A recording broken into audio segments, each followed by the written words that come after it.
मतलब उस फीमेल के अंदर, विवेक की मम्मी के अंदर 7-8 एंटिटीज हैं। ये दिख जाता हूँ ये निकल। गुरुजी साफ बता देते हैं कि तुम 7-8 हो, एक बार जरा मेरे पीछे फौज देखना। तो जब दिखी फौज, तो वहां पर सैकड़ों ऐसे मशान, भूत, प्रेत, चुड़ैल जो थे, उन्होंने सिद्ध कर रखे थे। उन्होंने बोला कि अब अगर मैं इन सबको तुम्हारे पीछे छोड़ दूं या तुम्हारे ऊपर छोड़ दूं, तो तुम्हें पता है तुम्हारा क्या होगा।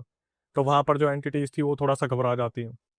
वो बोलती है कि देखो गुरुजी, हमें हम अपनी मर्जी से तो आए नहीं है, हमें छोड़ा इनके बगल वाले, इनके रिश्तेदारों नहीं है। इनका इनका लड़ाई झगड़ा चल रहा था पैसों को लेके, हमें तो क्या करना होता है, हमें भोग दे के इनके ऊपर भेजे और मारने के लिए बोला है, मारण क्रिया की हुई है।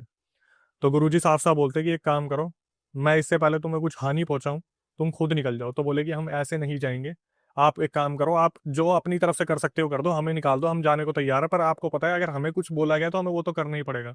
हमें बोला हुआ है सीधा सीधा इसकी मम्मी को खत्म करना है, लेके जाना है। तो गुरुजी ने अपनी तरफ से क्या करा, एक ताबीज बना के दे दिया। अब गुरुजी ने भी थोड़ा सा हल्के में ले लिया था इन सब चीजों को। गुरुजी ने एक ताबीज बना दिया और ताबीज देके इन्हें भेज दिया कि तुम जाओ, अब तुम्हारे साथ कुछ नहीं होगा। तो जब ये बस में वापस आ रहे थे ना, तो जो गुरुजी का शिष्य बैठा हुआ था उसकी नजर पड़ती है। वो सामने सामने देखता है इसकी मम्मी के गले से ताबीज किसी ने पकड़ा, जो अदृश्य था, और ताबीज फेंका जमीन पे, बस के अंदर ही। वो सिर्फ उसी को दिख रहा है। वो सिर्फ उसको दिखा क्योंकि घर वालों का ध्यान नहीं था। अब जब शिष्य बैठा था वो यही देखता है ना, गुरुजी ने ऐसा क्या दिया है, दिव्य है कुछ, हमें भी ये शिक्षा एक बारी को मिलेगी। तो वो ताबीज जैसे ही नीचे पड़ा, वो बहुत ज्यादा घबरा गया, और इसकी मम्मी जो थी, जो अभी तक बस में ऐसे बैठी थी, सीधा यूं हो गई।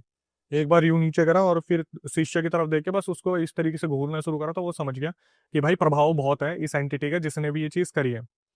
ये बोलता है भाई बस से अगले स्टॉप पे उतरो और गुरुजी को फोन करना पड़ेगा कि कुछ ना कुछ फिर दोबारा दिक्कत हो रही है। ये बस से उतरता है, शिष्य जो है गुरुजी को फोन करता है कि गुरुजी ऐसे ऐसे हो गया, और ताबीज जो है सीधा उतर के नीचे गिर चुका है।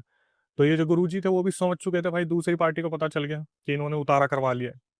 तो गुरुजी ने बोला कि एक काम करो, इनको घर तक मत पहुंचने देना, इन्हें वापस लेके आ जाओ मेरे पास। शिष्य अपनी तरफ से इन्हें वापस लेके जाता है गुरुजी के पास।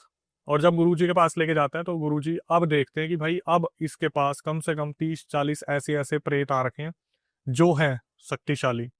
तो गुरुजी सामने सामने बात करना शुरू करते हैं कि तुम क्या चाहते हो। तो वो बताते हैं कि तुमने उन्हें भेज दिया, उन्होंने उठा के हमें भेज दिया, मतलब तुमने इससे पहले वाले हटा दिए, अब हमें भेज दिया। तो गुरुजी ने बोला तुम एक काम करो, तुम मेरे साथ ही आओ ना, मैं तुम्हें भोग दूंगा, तुम्हें खिलाऊंगा पिलाऊंगा, इतने सारे बैठे हुए हैं मेरे साथ, तुम भी हम में शामिल हो जाओ।